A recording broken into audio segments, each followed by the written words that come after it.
What's the most important piece of advice that you would give to a new teacher starting in education today? Oh, one of my cousins is starting out. She just got her degree from Michigan. Okay. My biggest thing to her is just like, be patient with yourself. You're gonna make mistakes. It is gonna be such a beautiful mess. It's gonna be a beautiful mess, but it is okay, and be patient. Give yourself some grace. Welcome, Beach Park District 3, to Beyond the Bell podcast, where we connect with the incredible people in our district and share the amazing stories that make our culture here unique. Our guest today, which I am super excited about, I'm excited about every single guest on Beyond the Bell, is amazing. And you're going to get to know that and find that out in just a minute here. Her and I are cut from a similar cloth. However, I would say that we're made up from different materials. We both began our journey in this district as substitute teachers, where during that time, we were able to attain our teaching certification and be hired on as certified teachers.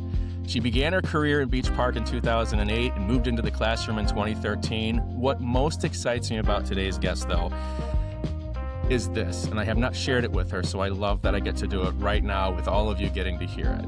When I walk in to Beach Park Middle School, I am always filled with such joy because before I even step into the hallway, I can hear music bumping. And I'm like, where's that coming from? And I walk into the center hallway at the top of the stairs, and there is our guest with a ton of energy, like welcoming our kids into school for the day. And it just fills my heart. I don't think there's a better calorie burn. I just don't think there's a better way for a child to walk into school without just that vibe. So collectively today, we're going to get to know her together because while I know her, I don't really know her. And without further ado, I think it's time, because I know you can see her, I want to introduce you to Mrs. Sherri Ballard. What is up, Sherri? Hey, everybody. Thanks for having me on, Gabe. I appreciate it. Oh my gosh, like chomping at the bit. Couldn't have happened soon enough. I just love that you're here with me. So thank you so much. And we'll get right into it. So share with us, if you wouldn't mind, just a little bit about you. Where are you from? How'd you get into education? Tell our audience. I'm born and raised Beach Park girl. Born and raised here. Went to school all through here. In fact, way back when Kenneth Murphy was not Kenneth Murphy, but it was called Oak Crest, and that was the junior high. Kenneth Murphy actually was one of my teachers. And when I came back from college, I worked in the construction field for quite a while. When I got laid off in the 80s, I didn't know what to do. A lot of my friends were teachers, and they're like, "You are a natural teacher." I'm like, "Oh my gosh, no way." But I did have a child that was just starting kindergarten at Beach Park at the time. So I thought, I'll substitute teach for a little while. And, I just caught the bug and jumped in and got my degree and went with it from there. Never thought I'd be here. I just want to say this out loud to make sure I process this correctly. You went through our school district. Yep, went through our school district. You were taught by Kenneth Murphy, the same person whose name is on the front of Kenneth Yeah, Murphy. he's a friend of my dad's. I mean, he tried to get me to come over and teach high school at one point. I'm blown away, like immediately, something I didn't know. That is amazing. And then you're back working in the district. I'm sure you Back never here. saw Yeah. it coming. No, never thought I'd teach. So have you always been in the current position that you teach in right now, and you want to share with the audience what that is? Well, right now I'm the STEM teacher over at the middle school, which is really exciting. When I started off at Kenneth Murphy as a building sub. Ended up in 5th grade, and then moved over to Newport, taught 2nd, then taught 5th there. And it's kind of done a couple different things in my life. And I honestly was starting to get a little bored, and I was thinking, I don't know if I want to teach. What do I want to do? That was the exciting thing, is I got approached with an opportunity to come on over here. There was already a STEM program, but there was no curriculum. Denise and Tracy were like, "Hey, we're going to do Project Lead the Way. Mr. Golden Ticket, what do you want to do? We want to get the program going. What do you want to order? What do we need to do?" So we got the curriculum. 6th graders take flight in space, and they plan on mission to Mars. 7th graders do automation and robotics, and they have to, by the end, learning all the different things, they have to build a parade float that's automated. And then medical detectives, they get to dissect a sheep brain, learn about different diseases, and at the end, they have to solve an outbreak. So it's pretty exciting. Pretty soon, we're going to be offering advanced robotics, because we're kind of changing how the Explorer program works, and kids will have a little bit more choice. And it sounds like you're kind of laying the groundwork for the entire scope and sequence of this program. Are you heading that up? Do you also get the Our opportunity? team, we've got a team. The Explorer team is fabulous. Okay. The 5 of us work really closely together, and instead of just randomly putting kids in, when kids start 6th grade, they'll go through one of the 5 of us for 6th grade. 7th grade, they'll take the last 2 of us, and then their last trimester of 7th grade, kids will be able to start to pick who they wanna go back to. And then at 8th grade, they get to pick who they want. So, I mean, how exciting that kids get to like, "Hey, I'm a really good artist. I wanna stay with Mr. Guzman in art. I really like this whole digimedia and podcasting and things like that, so they stayed with Miss Chanteau, or they like music, but they're not in band and they can, like we have all that. And Mr. Faster does technology with them, so we each have our area. But it's That's kind of awesome. exciting that by 8th grade they get to pick where they want to be, so it's not like they're stuck with us. That's awesome. Yeah, it'll be fun. I didn't know all of that. We're just changing it. It's just started this year. It's gonna be a beautiful mess, but it's up and running. Love it. Hey, if you wouldn't mind me asking, you just you shared with the audience that you've worked in different positions, and it sounded like this is your first run at middle school, so you've been in the elementary setting. Was it difficult to transition to middle school? What were your what kind of emotions were you processing It to was go from scary. was it? It was scary. I I never thought I would be here because they're, kind of scary, I thought, but I like the challenges. They say that from birth to like 2 years old, kids grow and you can see the growth. Well, their middle school years, they grow just as much up here. And that's why sometimes you get the craziness and all of that. I even have friends that are in high school that are like, I could never teach middle school, but I like it. I was scared at first, but this is my 3rd year here. And I think I found my place and I found my people. I just wanted to ask you, so whoever's listening, when these opportunities arise and the doors open, we're all scared. I think it's a Oh, yeah. natural feeling. Like it's change, it's different, it's the unknown. I always attributed that to the monster under the bed. You're afraid of the monster under the bed, and you realize there isn't one under there. But you have to have the courage to look, Yeah. and then you're good. So I thank you for sharing that because I know it can be a vulnerable question, one that courageous to ask, but then to answer it. So I only ask so if there's someone listening and thinking these opportunities are out there and they're worried about doing it, it's good to hear from Yeah. someone who Well, has and I done it. did, I feel like that's the great thing about being at Beach Park at District 3 is that, if you're a good teacher, but maybe where you're at, you're not happy, they'll find something for you, you know? Absolutely. Totally agree with you. I get the opportunity to extend those invitations. We just sent them out when he wanted to voluntarily and transfer voluntarily and explore different options. People have responded to just say, well, what is out there and what could I do and what would I like? And I've really enjoyed having the conversation. And if anyone's listening and thinking about that, send me an email. When Change did is you good. first when did you first realize that teaching was your calling? Once I started substitute teaching, my friends were like, I have a big pot of friends who are teachers, and they're like, "Oh, you should teach." I'm like, "Oh, that's because you want me to have the summer off with you."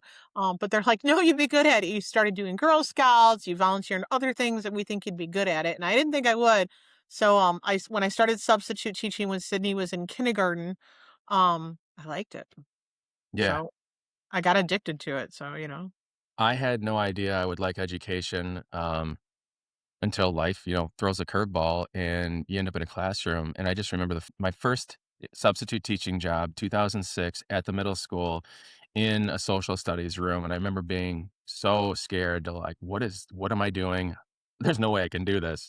And by the end of the day, just loved it and yeah. thought, man, I wish there was opportunity when I was younger, when I was in high school at least, where people were having a conversation about becoming a teacher with me and exposing me to what it would be like in the classroom. Well, that's why I like the STEM job because we get to show them like I show them all kinds of while they're learning how to do stuff. I'm like, "Oh yeah, this is a job. Oh yeah, this is what people can do." They're exposed to a little bit. What do you love most about working in education? I'm not gonna lie, I do like having my summers off. I travel a lot. I was gonna say besides that, Travel because a that's lot. We've got a second house in Kentucky, so I'm down there. respect. Respect. I do like that, but I'm sad that I can't take vacations whenever. I like the challenge and the constant change. There's a lot of diversity and constant change. Yeah. Especially if you are struggling connecting with a student, if you try your best to connect and there's just some people you just don't, just like students, they are going to move on. Yeah. But Yeah. then it's the same thing to the kids you really love. So, and that For you do real. connect with. So if I walked into your room today, how would you personally describe your vibe, the vibe of Miss Ballard's classroom? How would I describe it or how would other people describe it? Well, give me both. I'm very calm and organized and things are, where they should be. I think everybody else would describe it as a three-ring circus. Okay. All right. Because it's organized chaos, I would It assume, is right? completely organized. So I can tell you, especially because I teach the 3 different curriculums that have a lot of stuff, like, there's a lot of pieces. Tomorrow, we're dissecting brains. Today, in 6th grade, they were filtering water, so all the things that go with that, I have to know where it's at so I can pull it together quickly for the next class. It is organized. You've been so kind to me. You always send out invitations throughout the year for staff members that have the availability to come to your classroom. Please do. Anybody's interested. It's, administration or just another teacher. I love it, and the kids love it. We let them come in, for medical detectives, the people come Yeah, in and be patients, and I yeah, give them a script, but it's kind of funny watching the different teachers. There's a couple of them that, will give the kids the run for their money, but even, like, my mom or community members will come in occasionally. Robotics, we have people come in and the kids have to present what they build and explain it to people. So the yeah. kids like having that interaction with somebody. I loved it, and let's plug it. Like, if anyone's interested in Yeah, coming to please Mrs. do. Ballard's classroom, reach out to her. It Let is me know. such a good time, and it is different work that you're not gonna see in a standard, subject classroom. I really enjoyed it. I rolled the dice, I took the risk, and I had so much fun, and the kids are really engaged. Like, they know their They project. are, when they have to interview people or when they have to present, they really step up, and anybody, even, like, if you're somebody out in the community that's watching us that's like, "Hey, I wanna tell them about this in the medical field or this and that," come on in, call me, we'll pick a day, come on in. I'll get your email up on the screen for It'll be sure. perfect. We'll definitely do that. Hey, is there a Do recent you want me here interaction? or here or here or here or it'll be So now I'll somewhere. do 5, and Okay. everywhere you put your hand. That's Okay, all right. perfect. Don't mind that, audience, all the 5 different spots for the email. Could you share a moment recently that you had with a student that really energized you, reminded you the impact you're doing every day? Um, I have one student that's had some, rough challenges at school. She's an 8th grader now, and I did have her a 6th, and I did have her a 7th. I have her in 8th grade, and, she's a lot more reserved. She's definitely become a leader in class. She's really got it together, and, I will quietly tell her all the time, she faced a lot of challenges and personality clashes with other students and things like that, but, like, she's amazing now. I love it. She's grown. It's kind of fun. I love that. And yesterday I just had sat down with her and I'm like, remember in 6th grade? Yeah, it's a moment, isn't it? It's kind of cool to see him grow. Yeah, and it just fills them up. It fills you up too. I mean, Yeah. it goes Yeah. both ways. How do you personally define a successful day in your classroom? Getting kids to try something. Yeah, That 3-letter word is my favorite. Just try. Just try. My whole class is based on please just try. yeah, I just try it. When I ask questions, tried it. Not answering is going to get you an F. Answering is going to get you an A. Just try it. So the yeah, kids that risk. will take that risk, it's exciting. That's a successful day. What's your core belief that guides the way you approach your work every day? Have fun, celebrate and Yeah, have fun. I mean, you know, yeah, I'm a lifelong learner. I think that's the other reason I wanted to come into this position because it was like, I don't know anything about robotics or medical detectives or anything. So it's constantly learning. I think that my grandfather always used to say that if you learn something new today, you're not dead. yeah. So Truth. with my kids, I'm like, come on, just learn one thing. Just come on, Yeah, you can do it. yeah. I think that's just good.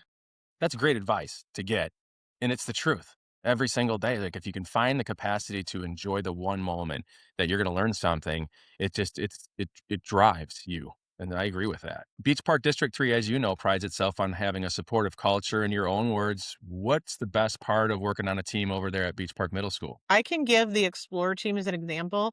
We have 5 vastly different personalities, probably people you would not see hanging out of school, although we do, but normally you wouldn't. They're not like all the same. But when we approach a problem or try to solve something for a kid, we feel free to express our differences and then come to an answer for the kids. So I That's really awesome. like the support that we can still be different, Yeah. but we can work out those differences. What would you say is a single factor that makes you choose to stay and grow here in Beach Park? Single factor that makes me stay here and grow in future. I like to be a part of my community. I'm 7 minutes from home. I really like being here. I like, running into kids when you're out in public. Yeah. Running into kids in public and seeing them grow. I love that Yeah. part. That is so cool because you're a celebrity Oh, yeah. outside of school, right? No, People see you. No? they run the other way. Well, that's No. the yeah, I guess that's they can't believe you're a real human being that Right, functions in right. society. So if you're talking to an educator that's considering joining our district, what's the one thing that you'd tell them about Beach Park and the community and the level of support that they could expect here? That everybody's gonna be supportive and they're all in it for the kids, and that, if you have a problem, you're gonna find a person to go talk to, if you don't it doesn't necessarily have to be a teammate, it can be somebody else, but it's very easy to find somebody to work with. Yeah, I thank you for that. How do you feel like at the on a larger level, the Beach Park District 3, the system has supported you and helped you achieve your goals? I think we've really grown a lot over the last few years. When I transferred from Kenneth Murphy to Newport, everybody's like, "Oh, over at Newport, it's, don't do this or don't do that." And I had friends in the community that were like, "Well, my kid goes to this school and they never did that, and that kid goes to that school and they never did that." And I feel like as a district, we've worked really hard at aligning ourselves to make sure that kids are getting a quality education, but it's reliable and it's dependable, and it's while teachers still have the freedom to work with kids on the platform that they need, we're getting consistent information to kids and consistent curriculum. Yeah, we've grown a lot there. A lot. I'll give you that. And It's been incredible. just because you brought it up, like I started at Oakcrest as as a certified teacher, and I moved over to the middle school. And I think you really hit on something in our culture that maybe still exists because everyone really loves the building that they work in. I think there is somewhat of a perception of fear of like, well, that building is not like this building, Right, and I or it's think a as a district, I think that was true a couple years yeah, ago, but I think yeah. we've really worked together. We have a lot of cross-training, and we have a lot of meetings together, working with just your grade levels and things like that. Yeah, it always thinks me of like transfers, and I had a choice. You had the choice to move to different buildings, and my experience has been, and it sounds like clearly yours has too, is that until you're in the next building, like every building here is great. Yeah, yeah, I've worked in every building. I'm sure as a substitute teacher, you probably worked in multiple buildings. right. And they're all just as great as the other, and they all have their own personality and they have their own function. But at the end of the day, I think it's exactly what you just said. Like we've really aligned ourselves, and the collegiality, the connection has broken down a lot of the barriers. But and if anyone's thinking about moving to a different building or these positions come up and you want to try something new, don't worry about that part because every single building is great. Is there a colleague or that you'd like to give a shout out to, someone that's inspired you recently, or maybe your team? You already gave your team a shout out. Yeah, that would be my same shout out is my team, being able to work with my team. Yeah.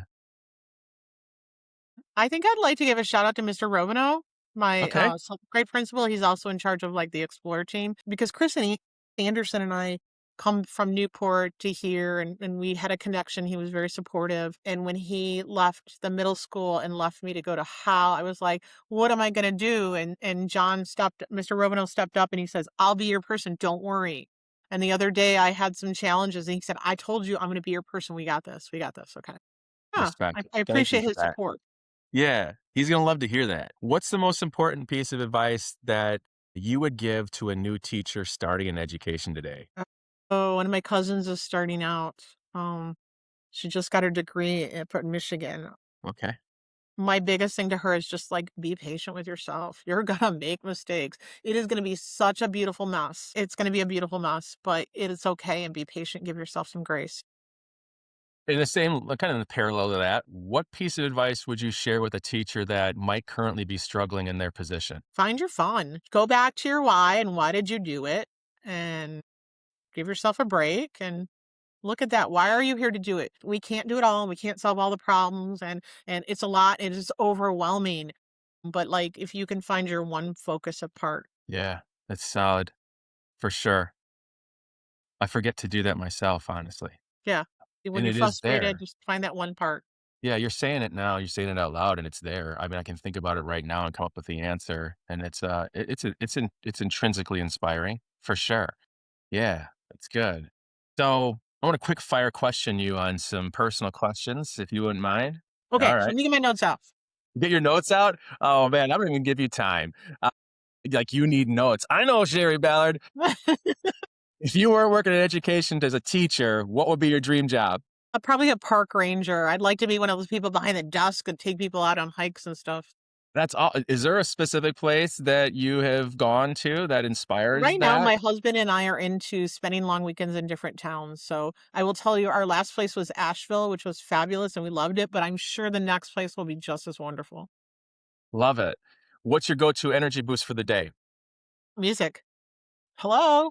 Yo, I've witnessed it. It Yeah, is. It is. It is. that makes perfect sense Yeah. because I've seen it so many times. Yeah.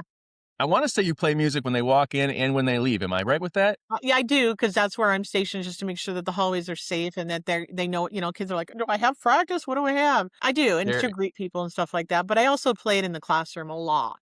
Yeah, it's awesome. Like, as an administrator, when I was a principal at Kenneth Murphy, I made sure when kids came in from the bus in the morning, we're playing music.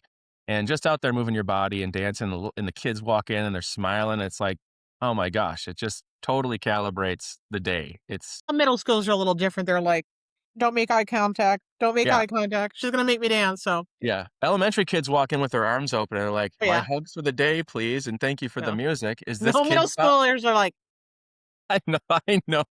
They just don't want to show that they love it. yeah, yeah, no, they do. Is there anything that you're currently binge watching, reading, listening to? Oh wow. Not really. No? Oh All no, right. we're spending a lot of time at the gym. Okay. Hey, that's great. You're binging the gym. That's Yep, good. into the gym. What's a talent or hobby that you have outside of Beach Park that might surprise people? I crochet, which people don't Okay. realize because you gotta sit still for that. And I've got my own motorcycle. You got your motorcycle? I got my own motorcycle. Well, I didn't know you had a motorcycle. What kind of Yeah. motorcycle do you have? I have a Shadow. Okay. So Yeah. So a cruiser. yeah. Awesome. Okay. Well, I have a motorcycle. Maybe we'll be running around town a little bit. Start a motorcycle club. There we go. Yo, Let's yeah. start our own gang. I dig it. Listen, what constitutes a gang? Is like two people enough? Because I mean that works for me. It'll grow. All we need is 2 people to start. It'll Sherri, I'm learning grow. so much about you. Like, I didn't know you had a motorcycle. You know what else I think is super cool that our audience might not know? Like, you have a Jeep Wrangler. I do. And I have the purple Jeep that runs around town. yeah, if you guys come up to Institute Day and you're all pulling in the parking lot, who's driving that purple Wrangler? That is Sherri Ballard. That And is if you me, and see it usually the top's down in the summertime. every time, I know it. I'm like, yo, I think it's going to rain today. You don't care. I don't care. I have a Jeep Wrangler too. So I Yeah. think that's Oh, I cool. didn't know that. Yeah, I love it. Yeah, I've got the bright yellow one. You got a 4-door though, I bet, huh? No way. I got a 2004 Wrangler Rubicon TJ 5-speed stick shift. That's it. Yeah, old school. No, no, no. Yeah, I don't want the 4-door one. I just want to like the old school. It might be my only Wrangler I ever have. I've thought about selling it and I love the thing, man. Yeah, I love it. I Yeah. love it. And I bought it because I thought my wife would think it's cool, but she won't drive stick. I was like, yo, you can like I That'll sold work. it to her. I sold it to her like we gotta have this. Like, imagine you can ride around in the summer with the top down. It's gonna be amazing. And it was a stick and I taught her how to drive it. And she's like, I'm never gonna drive this thing. You gotta focus. Yeah. Yeah, she's like, I don't want to be on a hill. I was like, okay, I got it. What's the best piece of advice you've ever received and who gave it to you? Probably like what my grandpa said, if you don't learn something new, you're dead. Fair enough. What's the I best always try to learn something. Yeah. Agreed. What's the best concert you've ever attended and where was it? We like concerts too. It'd be between Neil Diamond and the Grateful Dead. Oh my gosh. All right. You Neil got to hear. Diamond's quite the performer, and the Dead, they still are, but the original, the Grateful Dead. Well, my condolences to you. I know that recently they lost their final band member. Is that correct? Like a week ago? Yeah. Okay. I'm sorry to hear that. Secret sauce, though. Mr. Frank Adams, our CSBO, he loves the Grateful Dead. So, You know that? Okay. yes, hit him up. You guys can swap concert tapes, right? Is that the There we bootlegs? go. You swap bootlegs with him. Kids, for anyone that's listening, a bootleg is a recorded show on an audio tape that has awful sound quality, but is unique to only that show. That's great. You're a local, so what's your go-to spot to eat? What's a recommendation for anybody listening in the You know neighborhood? what? I really like Honey Bay's Barbecue down on Sheridan Road. It's where the old Captain Porky's was, Wadsworth and Sheridan. Yeah. He always feeds me when we walk in and they have the music cranking if nobody's in there. And he's always like, oh, you got to try this. You got to try this. And like, he's like, okay, what are you going to order? I'm like, I'm full now, man. But he I'll be will. back. Whatever he's cooking up, he's throwing it out at us. So I like their food.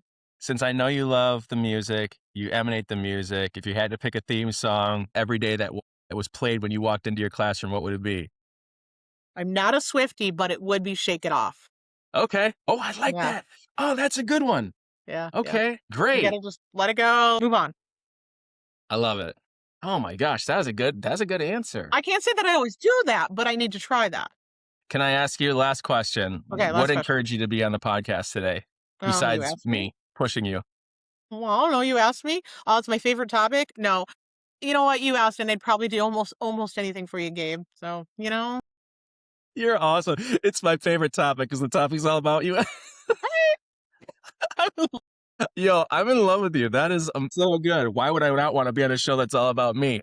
You're the There we go. best. All right. Listen, it's wonderful to have you on the show. I thank you so much for being. Thanks for what you're doing for us, getting us exposure. It's pretty awesome. Yeah. Well, thanks for being funny. So funny. No surprise there. Courageous, vulnerable, willing to share your passion, your insights, answer these quick fire questions. I'm always going to sell now on like who wouldn't want to be on a show that's all about them. I don't understand it. Nice.